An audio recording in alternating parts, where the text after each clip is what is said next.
A millionaire sees a waitress hiding to eat leftovers, and his life changes. Adrian Vale didn't usually notice the staff. In his world, waiters were like the soft background music in his restaurants, present, efficient, invisible. His evenings unfolded beneath chandeliers and crystal glass, conversations curated like deals, laughter rehearsed. But that night he noticed her. She thought no one was watching. After the last guests had left, she slipped through the side door of the terrace, sat on a cold step behind the restaurant, and carefully opened a small paper bag filled with what looked like scraps of food. The movement was humble, delicate, almost reverent. Her hands trembled slightly, but not from fear, from hunger. Adrian stood near the window, unseen. He should have walked away. He had a car waiting outside, a conference call with investors in Tokyo, a woman he was supposed to meet for dinner the next evening. But something about that moment held him still. The way she straightened her back before taking a bite, as if dignity were the one thing she refused to lose. The way she closed her eyes, not in shame, but in quiet gratitude. It was the most human thing he'd seen in years. Inside, the Maître d' was locking up. "Mr. Vale," he said, startled. "I didn't realize you were still here." Adrian didn't answer. He stepped outside. The night air was cold, heavy with salt from the nearby bay. The waitress froze when she saw him. For a moment, neither spoke. The golden lights from the restaurant haloed around him, casting his sharp, controlled features in contrast to her small, weary form. I'm sorry," she stammered, standing too fast, brushing crumbs from her apron. "I wasn't stealing, I swear. It's just what was left from the—" He raised a hand gently. "I know." His voice was low even. "Sit down." She hesitated, her eyes narrowing with guarded defiance. "Why?"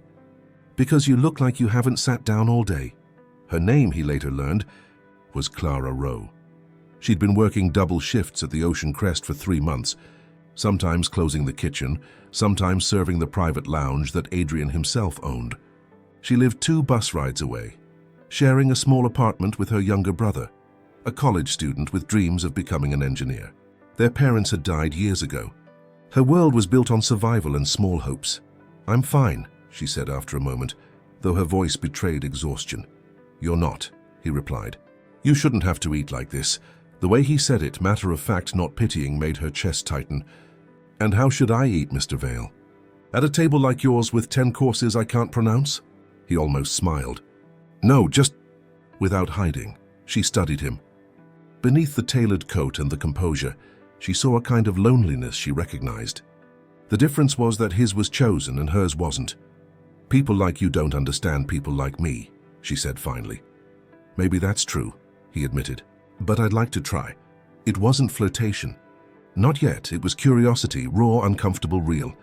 He left her that night without another word, but the image of her stayed with him. A woman who bowed to no one even when life demanded it. The next morning, he called his assistant. "Who's the night waitress at Ocean Crest?" His assistant hesitated. "Sir, that's unusual." "Why do you—" Just find out. Within hours, he had her file. 24 years old. 2 jobs, no record. Perfect performance reviews. 1 note from the manager. Works hard but avoids attention. Keeps to herself. That evening, he returned to the restaurant unannounced. She saw him immediately, her posture stiffening as if bracing for trouble. "Don't worry," he said quietly. "I'm not here to fire you." "Good, because I can't afford that," she replied. Something in her blunt honesty made him laugh for the first time in days. He gestured toward the empty table by the window. "Eat with me," she blinked. "I'm working." "Then consider it part of the job." The staff looked confused but obeyed. When the plates arrived, she barely touched hers, glancing around nervously. "I shouldn't be sitting here," she murmured. "You should," he said. "You earned it." Her gaze lifted to his. "You don't even know me." "I know what hunger looks like," he said softly. "And I know what pride costs." Her eyes softened then, though she said nothing. The silence that settled between them wasn't awkward. It was heavy, intimate, filled with things neither knew how to name. They ate in near silence, but when she finally spoke, it wasn't about herself. "Why are you here alone?" He looked out at the sea. "Because I built everything I have to keep people out." "And it worked," she studied him. "Sounds lonely." "It is," he said, "until you notice someone sitting on the back steps." For a moment the walls between them wavered. Then the maitre d' entered with a message, and the spell broke. Adrian stood, reaching for his coat. "You're remarkable, Miss Rowe," he said. "Most people I meet are rehearsed. You're not. Maybe I just don't have the luxury of pretending," she said quietly. He hesitated, then nodded once. "That's what makes you different." When he left, the restaurant felt emptier than before. Clara watched the door close, unaware that her life, like his, had already shifted course. Outside, the rain had begun to fall, steady and cold. Adrian walked through it without his umbrella, his thoughts louder than the city around him. He'd spent years surrounded by people who bowed to his wealth, who said what he wanted to hear. And yet the one person who hadn't was the only one he couldn't stop thinking about. That night, for reasons he couldn't explain, he opened the ledger of his life, the one no accountant could fix, and saw for the first time the deficit that mattered most. And somewhere in the back of a quiet restaurant, a waitress with tired eyes finished her shift, unaware that a single act of dignity had reached the heart of a man who thought he had none left. The next evening, Adrian returned to the restaurant, but not as the owner. He left the chauffeur at home, walked through the front entrance and sat at an ordinary table near the corner, the kind reserved for people who paid attention instead of being noticed. He wanted to see her without the shadow of his name standing between them. Clara didn't notice him at first. She moved with that quiet efficiency of someone who worked to survive, not to impress. Her hands carried plates like they carried the weight of her life, with precision and patience. But when she finally turned and saw him, her steps faltered. For the briefest second, her expression betrayed surprise, then guarded composure returned. "Back again, Mr. Vale?" she asked. He shook his head. "Just Adrian tonight." She didn't answer. Instead, she poured his water, straight-backed, eyes on the glass. "If you're here to inspect, the manager's in the back." "I'm not here for him," Adrian said. "I wanted to see if the food tastes better when you don't have to hide it." She froze, then met his gaze, a hint of a smile at the corner of her mouth. "You remembered that?" "I remember everything I can't explain," he replied. She left before he could say more, retreating to the safety of the kitchen. The truth was, she didn't know how to act around him. He wasn't just a man. He was a world she didn't belong to. But there was something about the way he spoke, the softness hidden beneath authority, that made her pulse quicken in ways she didn't understand. In the back room, her co-worker Marisol nudged her. "That guy again?" "The one from last night?" Clara tried to sound indifferent. "He's just a customer," Marisol grinned. "Customers don't look at you like that unless they're planning something," Clara sighed. "Men like him don't plan things with women like me." But when she went back out, Adrian was still there waiting, not for food, but for her. When she placed his meal on the table, he gestured for her to sit. "Just a minute," he said. "I told you I'm working." "Then sit for 60 seconds, he said, glancing at his watch. "You can time me." Reluctantly, she sat. "What do you want, really?" He studied her for a long moment before answering. "Perspective. Perspective," he nodded. "You've seen more truth in one day of work than most people see in a lifetime of luxury." She tilted her head, suspicious but intrigued. "Truth doesn't pay bills." "No," he agreed. "But it's what keeps you from becoming me." Her eyes softened just slightly. "And what are you?" "A man who mistook power for purpose." The words came out before he could stop them. For a moment, he felt naked in a way money could never protect. She didn't mock him, though. She just looked at him as if trying to see the man behind the confession. "You talk like someone who wants forgiveness," she said quietly. "Maybe I do," he admitted. "But not from the world. Just from myself." Before she could respond, the manager, Mr. Corbin, appeared, his tone sharp. "Miss Rowe, what are you doing sitting at a table while on shift?" She stood immediately. "I was just—" Adrian interrupted. "She was doing exactly what I asked." Corbin hesitated, glancing between them. "Of course, sir. I didn't realize—" "You never do," Adrian said, his voice calm but cold. "That's why she works harder than anyone here." When Corbin left, embarrassed, Clara turned to him. "You didn't have to do that." "Yes, I did," Adrian said. "You deserve better." She shook her head. "You don't even know me." He smiled faintly. "I'm trying to." That night, he left her with a business card she didn't want to take. "If you ever need anything," he said simply. "I won't," she replied, "then keep it anyway." She folded it into her apron, meaning to throw it away later. But she didn't. Days passed. Adrian didn't come back. She told herself it didn't matter, yet every time the door opened, her heart betrayed her. She hated that she missed someone she shouldn't even think about. Meanwhile, Adrian couldn't focus. Board meetings blurred into noise. His assistant noticed the change, the way his tone softened, the way he seemed distant, distracted. "Something wrong, sir?" she asked one morning. "Just thinking about what's real," he said. He went back to the restaurant a week later, but Clara wasn't there. Marisol told him she'd taken time off to care for her brother, who'd fallen ill. Adrian thanked her, then quietly asked for an address. That evening, Clara opened her apartment door to find him standing in the hallway, holding a small grocery bag. "What are you doing here?" she asked, startled. "You weren't at work," he said simply. "I brought dinner." "I don't need charity," she said, her tone sharper than she meant. "This isn't charity," he replied. "It's dinner." He stepped inside before she could argue, setting the bag on the counter. The apartment was small. 2 rooms, a faded couch, textbooks stacked neatly beside the table. Her brother Noah peeked out from the bedroom, coughing softly. "Who's that?" he asked. "Just my boss," she said. Adrian smiled. "Not tonight." Just Adrian. They ate together quietly. Noah was shy at first, but soon began asking questions about Adrian's car, his watch, his life. Clara tried to silence him, but Adrian laughed. "You remind me of myself when I was your age," he said. "You were poor too?" Noah asked innocently. Adrian hesitated. "Not poor, just lost." After dinner, Clara walked him to the door. "You shouldn't have come," she said softly. "I know," he replied, "but I wanted to." She looked at him, conflicted. "You live in a world where everything is easy." "Not everything," he said. "Not this." Their eyes met, and for a moment the space between them felt alive, charged with something neither could name. But Clara stepped back, shaking her head. "Good night, Adrian." He nodded, smiling sadly. "Good night, Clara." When he left, she leaned against the door, her heart racing. For the first time in years, she felt something dangerous and beautiful at once. Hope. And on the drive home, Adrian realized that for all his power, this was the first time in his life he didn't want control. The following morning, Clara woke to the smell of rain leaking through the old window frame. The city was grey, restless, alive in its usual rhythm of exhaustion and hope. She had overslept, which never happened. Her brother's cough had kept her up late, and Adrian's visit had lingered in her mind longer than she wanted to admit. There had been something disarming in his presence, a quiet sincerity that didn't fit the world he came from. She had spent half the night telling herself it meant nothing. But part of her heart refused to listen.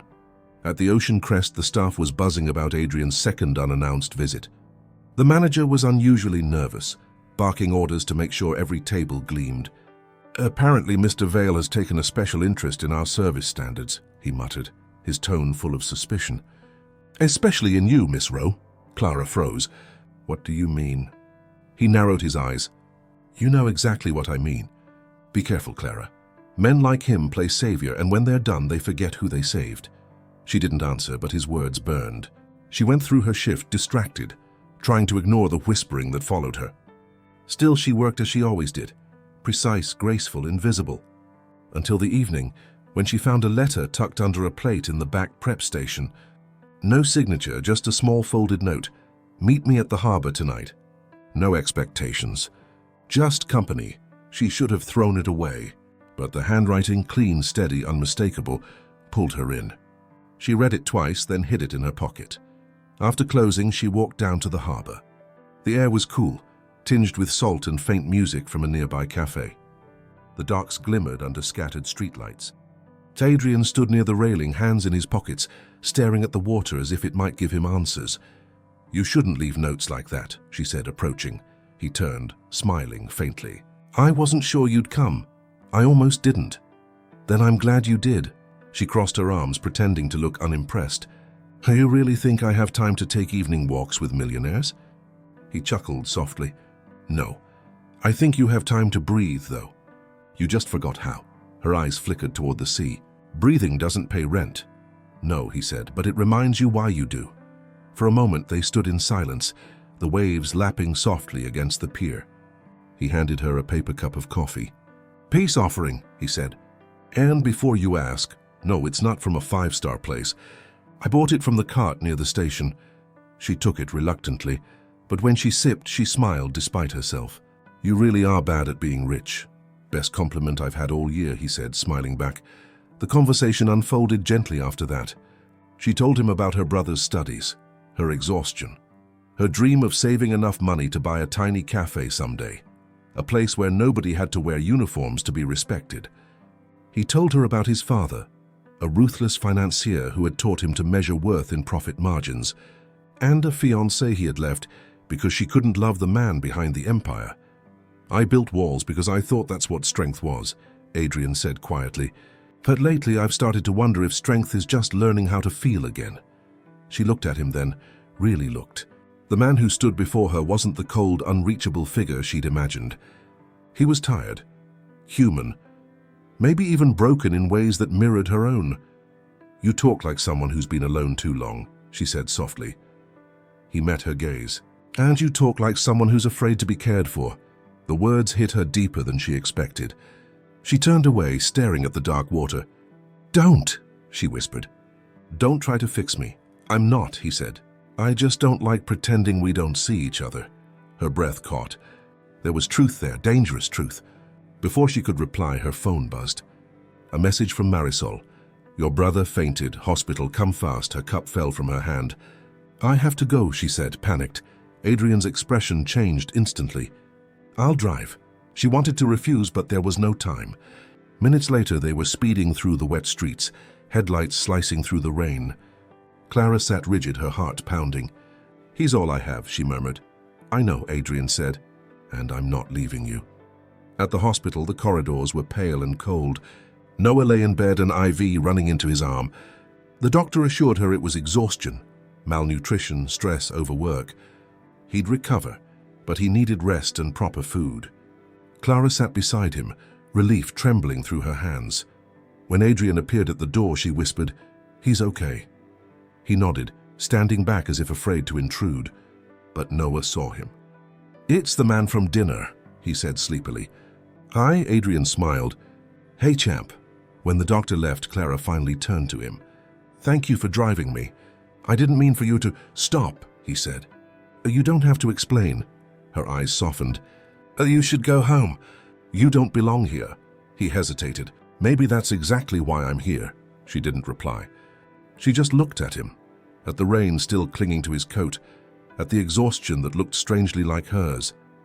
For the first time, she wondered if loneliness was the one currency both of them understood equally.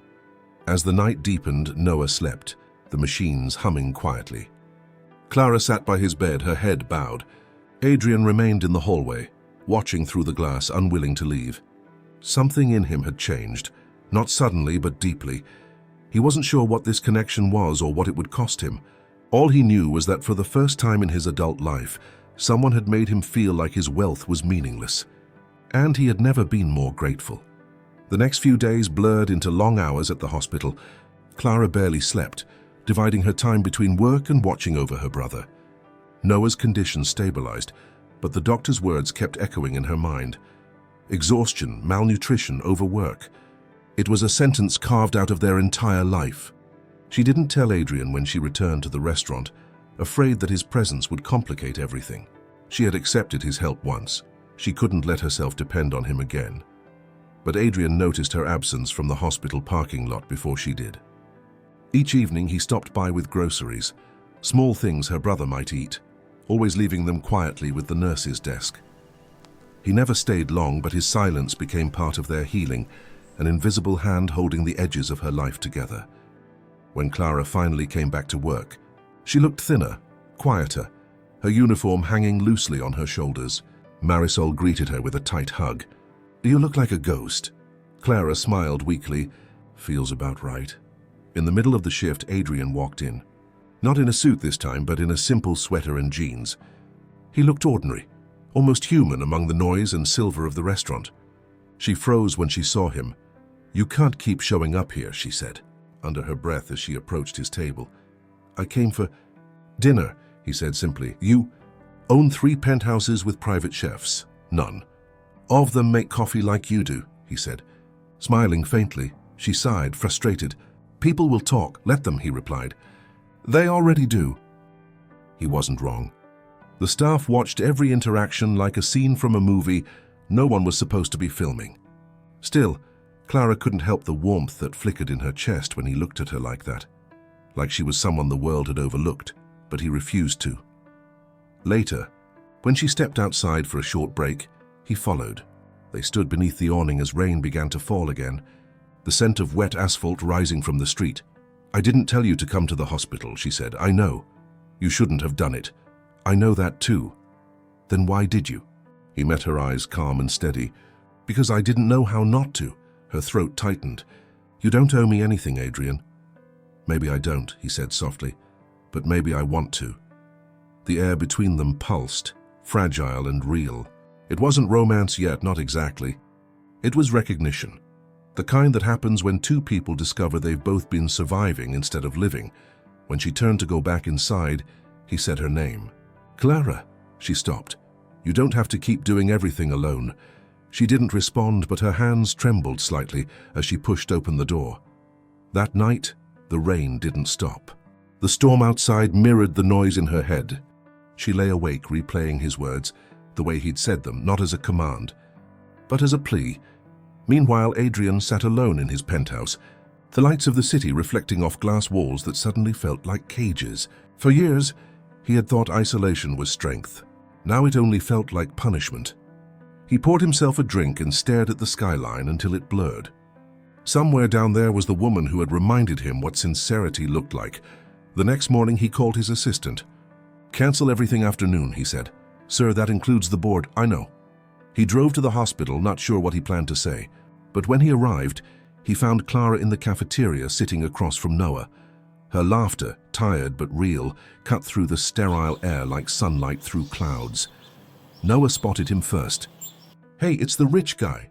Clara turned, startled. "You shouldn't be here," she whispered. "Neither should you," he said softly.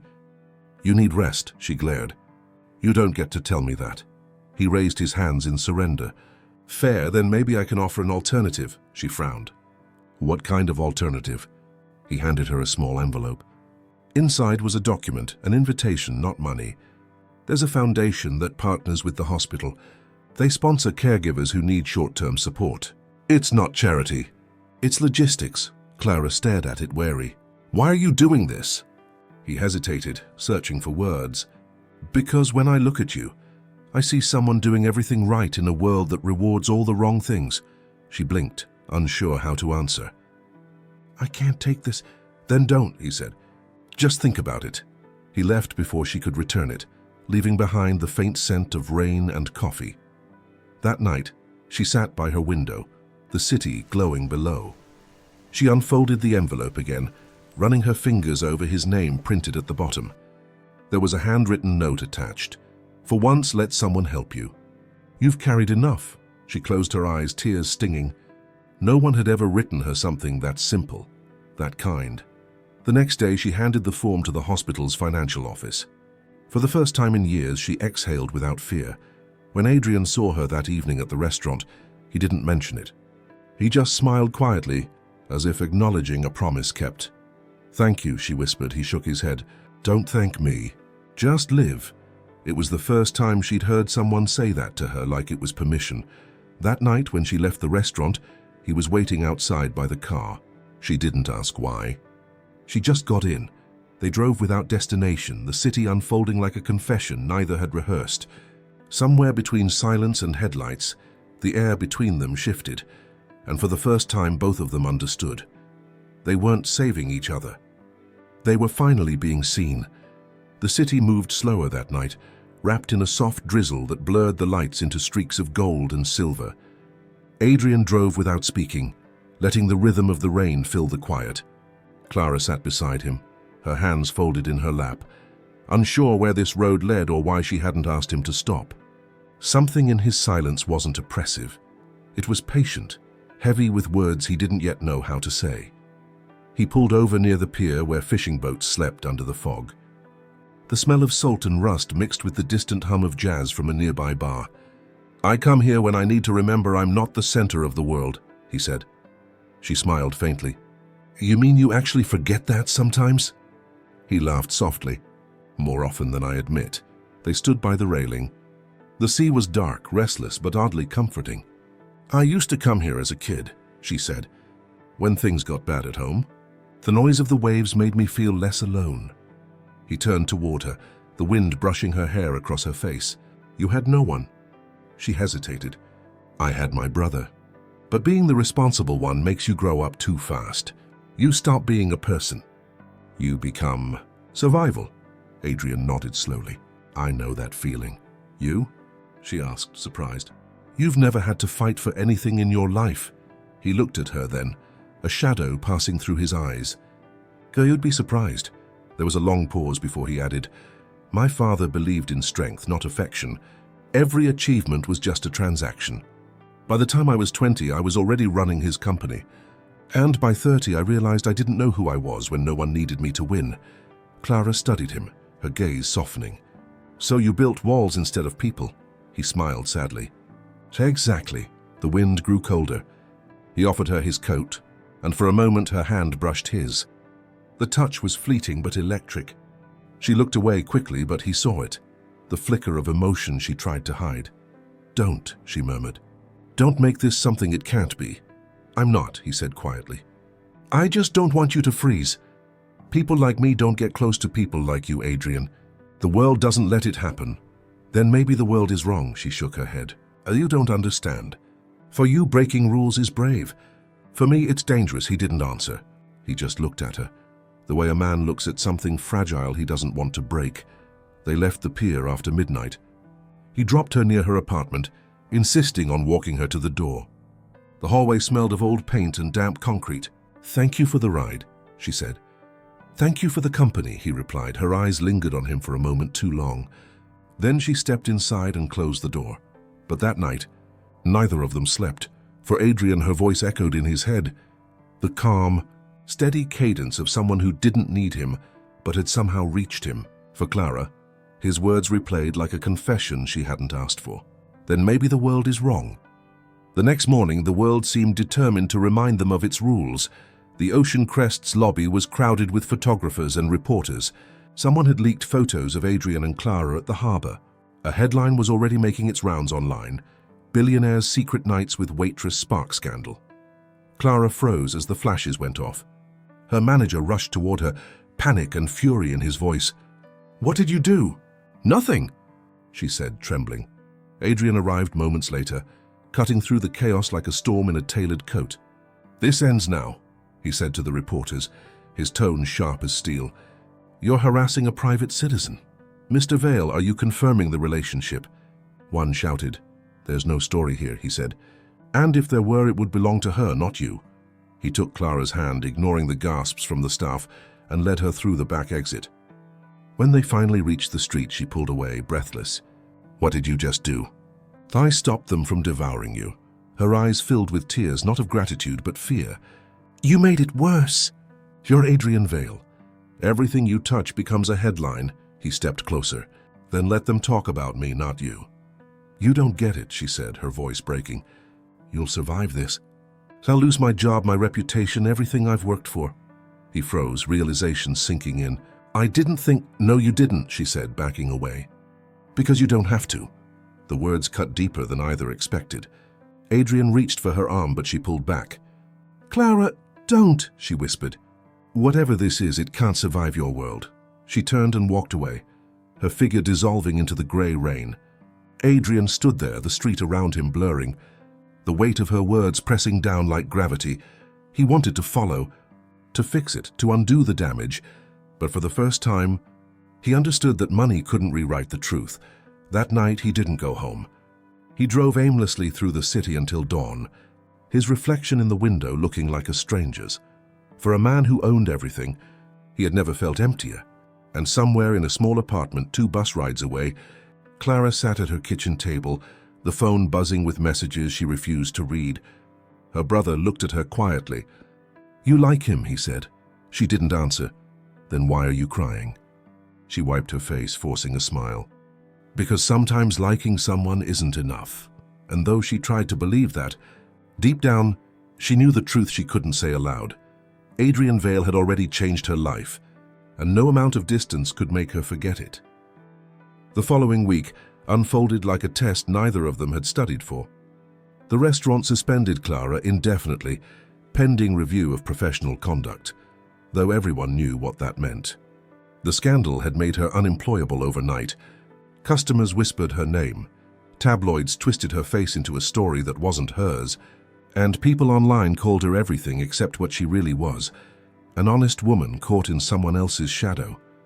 In his office high above the skyline, Adrian watched the chaos he had unleashed. The headlines were merciless. Billionaire's charity for the poor turns into affair scandal.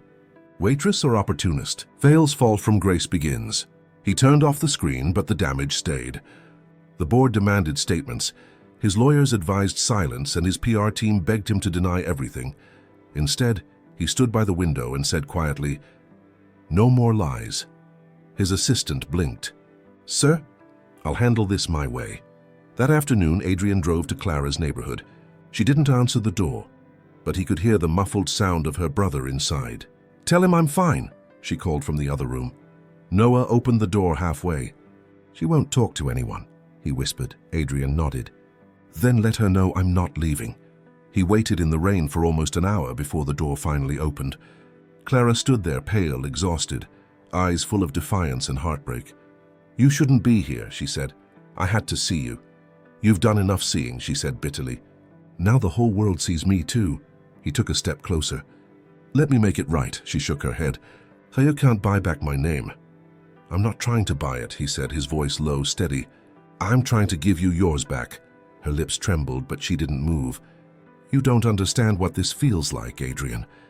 I worked my whole life to be invisible in the right way, to survive quietly. Now I can't even go outside without being someone's headline."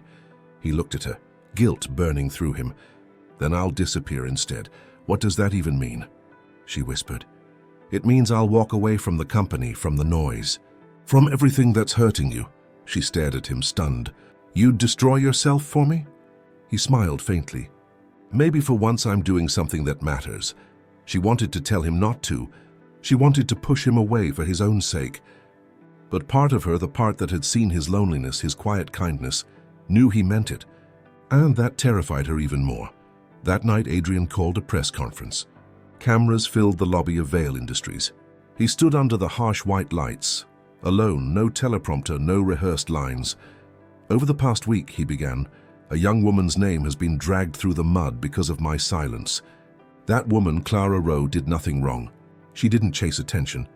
She didn't ask for it. I was the one who sought her out, not out of pity, not out of desire for spectacle, but because she reminded me what decency looks like." He paused, his voice steady despite the tremor beneath it. "If this costs me my reputation, so be it. I've spent years building an empire on success and silence. Maybe it's time I build something on truth instead." Reporters shouted questions. Flashes exploded, but Adrian didn't stay to hear them. He walked out into the rain, free in a way he hadn't been in decades. That night, Clara saw the footage replayed across every channel. She sat on the couch beside her brother, tears slipping down her face. "He didn't have to do that," she whispered. Noah smiled faintly. Maybe he wanted to. 2 days later, the world moved on as it always did. The scandal faded, replaced by fresher gossip. The restaurant called her back, but Clara declined. She didn't want to return to the same walls where she had been humiliated. Instead, she started working at a small cafe near the harbor, the kind of place where people said good morning and meant it. Adrian kept his promise. He sold his controlling shares in Vail Industries, resigned from every board, and disappeared from the business pages. The man who had once ruled skyscrapers now walked streets unnoticed. One evening, he found himself at the same cafe where she worked. She saw him the moment he entered but didn't speak. He ordered quietly, took his coffee to the window and sat watching the sea. After her shift, she walked over. "You really did it," she said softly. He turned to her, smiling. "You doubted me. I didn't want to believe you would throw everything away." "I didn't throw it away," he said. "I just stopped carrying things that weren't mine." She sat beside him. The cafe was empty now, the soft hum of the espresso machine filling the quiet. "So what now?" she asked. "I don't know," he admitted. "For once, I'm not planning 10 steps ahead. That must be terrifying for you." "It is," he said. "But maybe that's what living feels like." She studied him for a moment. The man who had once been untouchable now looked human, almost fragile. "You changed everything for me, Adrian. And I don't even know if I can forgive you." He nodded. "You don't have to. Just don't let what I broke stop you from moving forward." She looked at him, her eyes softening. "You didn't break me. You just showed me how easily I could be broken." Their silence after that wasn't cold. It was full of the weight of everything they'd lost, and the faint shimmer of what might still be possible. When he left, she didn't stop him. But the next morning, she found a note tucked under the door of the cafe. "For once, I don't want to fix what's broken. I just want to learn how to begin again. If you ever want that too, you know where to find me." She folded the paper, pressing it to her chest. For the first time in months, she let herself smile, because deep down she knew this wasn't the end. It was the first honest beginning either of them had ever had. Weeks passed quietly, as if the city itself had chosen to forget their names. Clara settled into a rhythm that felt almost peaceful. The cafe became her sanctuary, tiny, sunlit, full of ordinary laughter and the hum of conversations that had nothing to do with power or wealth. Each morning she opened the shutters, brewed coffee, and watched the sea breathe against the harbor wall. Some days she thought of Adrian, though she tried not to. He was like the memory of a storm, dangerous, beautiful, impossible to erase completely. One morning, she found herself refilling a customer's cup when a voice behind her said, "Still making the best coffee in the city, I see." She froze before turning. Adrian stood by the door, not in a tailored suit this time, but in a simple white shirt, sleeves rolled up, rain on his hair. He looked different, lighter somehow, as if the weight of expectation had finally fallen from his shoulders. "What are you doing here?" she asked softly. He smiled. "I wasn't sure you'd still remember me. I tried not to." "Did it work?" She hesitated. "No." He nodded as if he'd expected that answer. "Good. I didn't want to be forgotten." She sighed. "Giles shouldn't have come back." "Probably not," he said. "But I didn't come to disrupt your life, Clara. I came because I finally have something worth saying." She crossed her arms, unsure if she wanted to hear it. "And what's that?" He met her eyes. "You were right. About everything. I used to think wealth protected me, that love was a transaction, that people only stayed if you gave them enough reasons. But the truth is, I never gave anyone the chance to stay for me. Not until you." Her throat tightened. "You think that makes this easier?" "No," he said quietly. "I just needed you to know that losing you taught me what it means to really have something." She looked away, blinking hard. "For you can't just walk in here and—" "I know," he interrupted softly. "I'm not asking for anything. I'm just trying to be honest." The room felt smaller suddenly, filled with the silence of things too fragile to say. She poured him a coffee, setting it on the table between them. "You want sugar?" He smiled faintly. "You remember how I take it?" "I remember more than I should," she admitted. They sat for a while, not speaking, both pretending to be less nervous than they were. Outside, the rain cleared, and a thin line of sunlight spilled through the window, lighting his face in gold. He looked tired but alive in a way she hadn't seen before. "I've been working with a charity," he said after a moment, "helping rebuild small businesses, community kitchens, places like this. It's not about guilt. It's about starting over somewhere that matters." She studied him. "You sound like someone who finally stopped running." "I think I did. And you came here because—" He hesitated. "Because everything good that came after started with you." Her eyes softened, but her voice stayed careful. "You can't rewrite what happened between us." "I'm not trying to," he said. "I'm just trying to make peace with it." They fell silent again, watching the world pass by outside the cafe window. Then she said quietly, "I'm not the same person you met on those restaurant steps." He nodded. "Neither am I." When he stood to leave, she surprised herself by saying, "Wait." He turned, his expression unreadable. "You still drink your coffee too fast," she said. "You'll never learn to enjoy it." He smiled, that same quiet smile that had once undone her. "Maybe I just need a reason to stay longer." After he left, Clara stood behind the counter for a long time, tracing the rim of his cup with her finger. Something inside her shifted, not forgiveness exactly, but a kind of clarity. He wasn't the same man who had once turned her world upside down. And she wasn't the same woman who had been afraid to be seen. Later that evening, as she was closing up, she found an envelope on the counter. Inside was a handwritten note and a small folded brochure. For the Harbour Project, it read. It was an initiative to create free community kitchens for single parents and struggling workers across the city. Her name was listed as one of the founding partners. She gasped, turning the page over. At the bottom, a line written in his familiar hand. For every night you went hungry without letting anyone see. This is your legacy, not mine. She pressed the paper against her chest, overwhelmed. 2 weeks later, the first Harbour Project location opened near the pier. Adrian was there, standing quietly at the edge of the crowd. When Clara walked in, the applause began, not for him, but for her. He didn't approach her right away. He simply watched her greet the volunteers, her smile unguarded, her laughter light. She had finally stepped into her own story.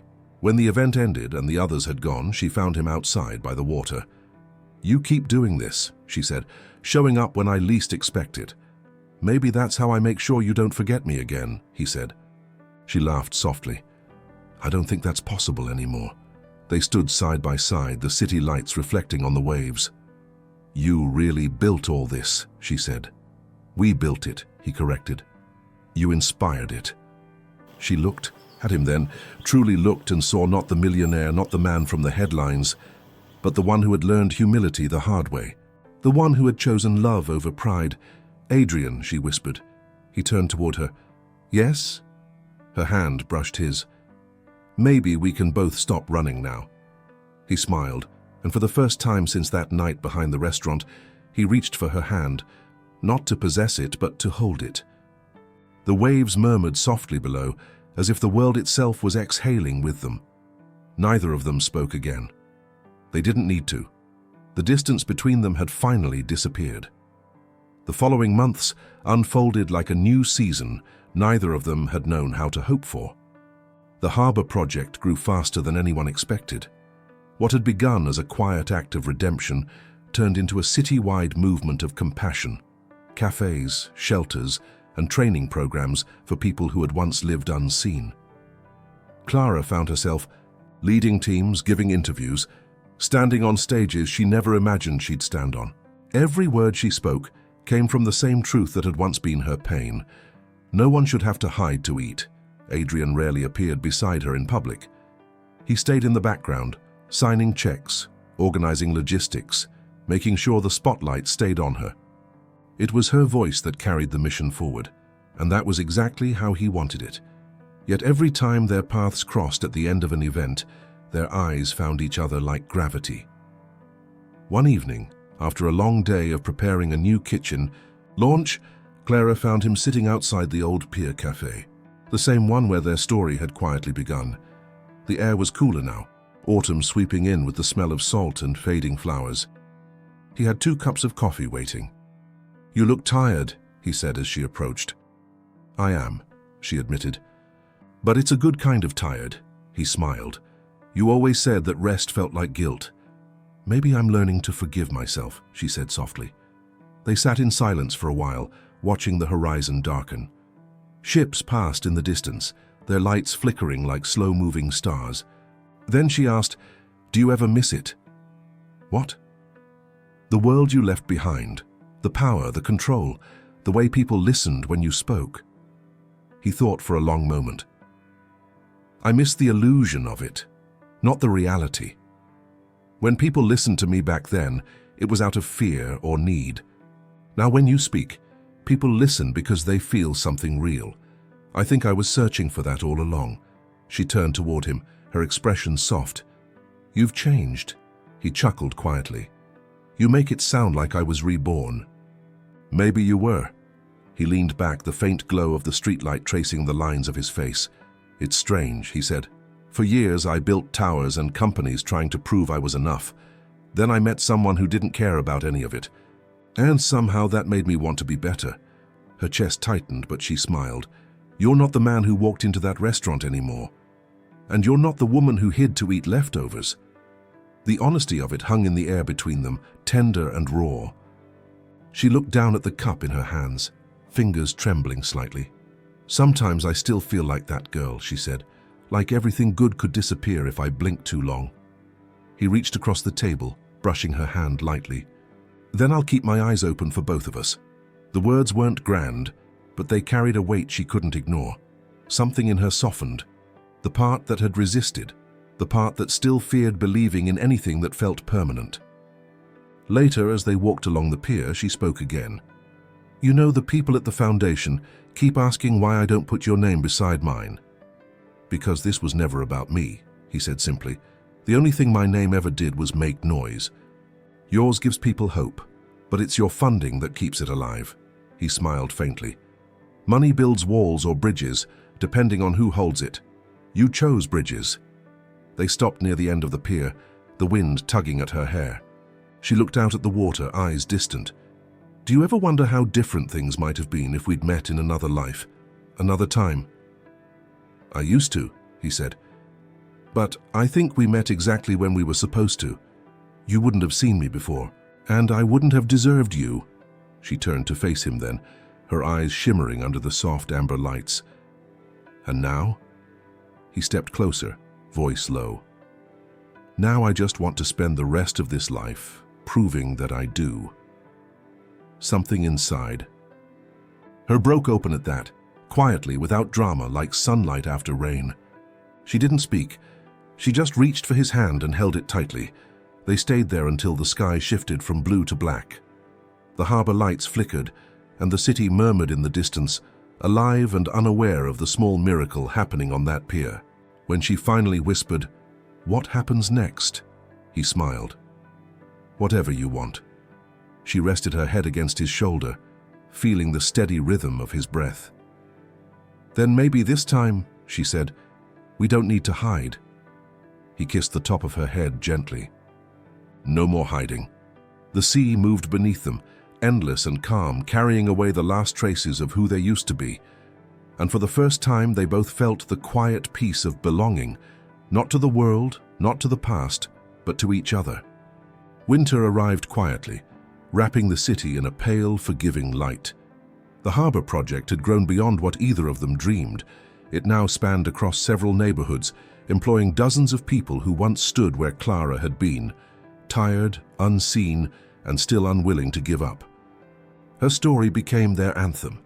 Yet even as the world began to call her a symbol of resilience, she never stopped remembering where it had begun, in the quiet corner of a restaurant, under the cold gaze of a man who didn't yet know he was capable of love. Adrian spent most of his days working behind the scenes, but his presence lingered everywhere she went. When she spoke to volunteers, she quoted him without realizing it. When she wrote proposals, she used words he had once whispered about dignity and purpose. Their lives had begun to weave together in ways neither could separate anymore. One evening, Clara finished closing up the main kitchen after a charity dinner. Snow had started to fall, soft and slow, blanketing the city in quiet grace. She stepped outside, pulling her coat close, and found Adrian waiting by his car. He looked up, his breath visible in the cold air. "You're late," he said gently. "I could say the same about you," she replied, smiling. He laughed softly, opening the passenger door. "Come on, I want to show you something." They drove through the sleeping city, past the frozen fountains and shuttered shops, until the streets gave way to the edge of the bay. There, standing in the distance, was an old building she didn't recognize. Worn brick, high windows, a faded sign that once read, "Haven House." "What is this?" she asked as they stepped inside. "The last piece," he said. "You told me once you dreamed of a place where no one had to beg for kindness. So I bought this. I thought maybe we could turn it into that." She turned slowly, taking in the space, the echoing halls, the wide kitchen, the broken benches that could one day hold hundreds. It was a ruin, but she could already see what it could become. Her eyes filled with tears. "Adrian, this is too much." "It's not," he said softly. "This time it's not about money. It's about meaning. You showed me that difference." She shook her head, overwhelmed. "You can't keep doing this, turning every dream I mention into reality." He smiled faintly. "Then stop having such beautiful dreams." For a moment she couldn't breathe. He looked at her with that same quiet tenderness that had once terrified her, the kind that didn't demand, didn't rush. It simply existed, honest and unguarded. "Why do you keep choosing me?" she whispered. Because you're the only thing I've ever chosen for the right reasons. She blinked hard, trying to hold herself together. You still don't understand. You belong to a world that doesn't forgive people like me. He stepped closer. Then I'll stop belonging to that world. Her voice broke. It's not that simple. It is, he said. I already made my choice the day I watched you eat in the dark. I just didn't know it yet. That memory, the one she'd tried to forget, hit her like a wave. Back then, she'd been ashamed of it. Now, hearing it in his voice, it felt like something sacred had survived between them. A reminder of where love truly begins. In the unguarded moments we wish no one had seen, she lowered her eyes, her heart trembling. You changed everything for me. He shook his head. You changed me. They stood in the middle of the cold, empty hall, their breath mingling in the air. Then quietly she reached for his face, her fingers brushing the edge of his jaw. You still think this is redemption, she said softly. He covered her hand with his. No, he whispered. This is home. Her tears slipped free. I don't deserve that. You do, he said. More than anyone I've ever met. She leaned into his chest, her voice breaking against his coat. Then stay. He wrapped his arms around her, holding her like something he couldn't lose again. I was never leaving. The snow outside thickened, falling in slow spirals against the windows. For a long while they stood there saying nothing. The air between them was full of forgiveness, and the kind of silence that only exists when words have finally done their work. When they left the building, the city was quiet, blanketed in white. The headlights of his car painted the road ahead in gold. She rested her hand on the window, watching the snow drift past. You realize you've given up everything for this, she said. He looked at her, smiling. No, I finally have everything. The truth in his voice sank deep into her. For the first time, she didn't argue. She just reached across the seat and intertwined her fingers with his. That night, as they drove back through the sleeping city, the world outside seemed almost kind. It didn't matter who they had been, only who they had become. Two people who had finally found peace, not in perfection, but in each other. Spring returned slowly, like a promise that had taken its time to arrive. The snow melted from the rooftops, children filled the parks again, and the sound of the sea carried through the mornings near the harbor. The old building, once called Haven House, was now alive with light, color, and laughter. Fresh paint, wide tables, and the smell of bread baking replaced the silence that used to live in its walls. On the front door, a small sign read, Clara's Table, where everyone belongs. It was Adrian's idea to name it that. She had protested at first, embarrassed by the attention, but he insisted. It's not about fame, he had said. It's about truth. The world deserves to know who taught me how to care. That morning, the grand opening filled the street. Volunteers, neighbors, and families crowded the steps, many of them people whose lives had quietly been changed by the harbor project. The mayor gave a short speech. Journalists took pictures, but Clara barely heard any of it. She was too busy looking for him. Adrian stood near the back, dressed simply, hands in his pockets, smiling like someone watching a dream unfold. When their eyes met, she forgot the noise around her. She walked through the crowd until she stood before him. You stayed in the shadows again, she said softly. He shrugged. I like the view from here, she smiled. You know this wouldn't exist without you. And yet, he replied, it only works because of you. They stood there quietly as the ribbon was cut, the sound of cheers rippling through the air. For the first time, Clara didn't shrink from the applause. She felt it, not as noise, but as acknowledgement. Every long shift, every humiliation, every hungry night had led to this moment. After the ceremony, when the crowd had thinned and the sun began to sink behind the city, she found him sitting alone on the steps. He was watching the sky turn gold, his face peaceful in a way she had never seen before. You look content, she said, sitting beside him. I am, he answered. For once, I don't feel like I'm running after anything. Not even me, she teased. He smiled. Especially not you. You're not something to chase, Clara. You're something to walk beside. She leaned her head on his shoulder. And what happens now? He took a deep breath. Now we build, but slower. We live, but not for headlines or redemption. We just exist, together. The words were simple, but they filled the air with warmth. She closed her eyes, listening to his heartbeat against her ear. I used to think love was something that took from you, she whispered. Now I know it's something that gives back. He turned slightly, his hand brushing her hair aside. "You gave me back my humanity, my heart. That's not something I'll ever forget." She lifted her gaze, their faces inches apart. "And you gave me the one thing I never had before," she said. Her choice. When he kissed her, it wasn't the desperate kind that begins with hunger. It was the quiet kind that ends with understanding. The kind that seals a life rebuilt, not one being escaped. Around them, the sounds of laughter drifted from the open doors of Clara's table, and the smell of fresh bread carried through the evening air. Later, as they walked along the pier hand in hand, she looked at him and said, "Do you ever think about that night? The first one? When you found me behind the restaurant?" He smiled, his eyes soft. "Every day. I think that was the moment everything started. For you," she said. "For me, it was the moment I stopped being invisible." He stopped walking, turning to face her. "You were never invisible. I was just blind," she laughed quietly, brushing a tear from her cheek. "Then it's a good thing you learned how to see." He nodded, his thumb tracing her hand. "And it's a better thing that you taught me how." They stood there until the last light faded into the sea, two silhouettes framed by gold and dusk. Around them, the world kept moving, waves rising and falling, people passing by, life continuing as it always did.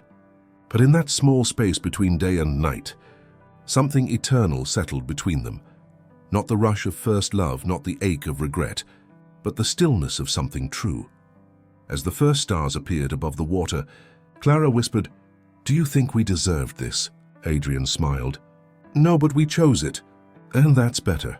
She leaned against him, her eyes tracing the horizon. "Then let's never stop choosing." He kissed her forehead gently. "Never." And for the first time since their worlds collided, both of them understood that love was never about saving or rescuing. It was about becoming, about finding in each other what the world had taken away.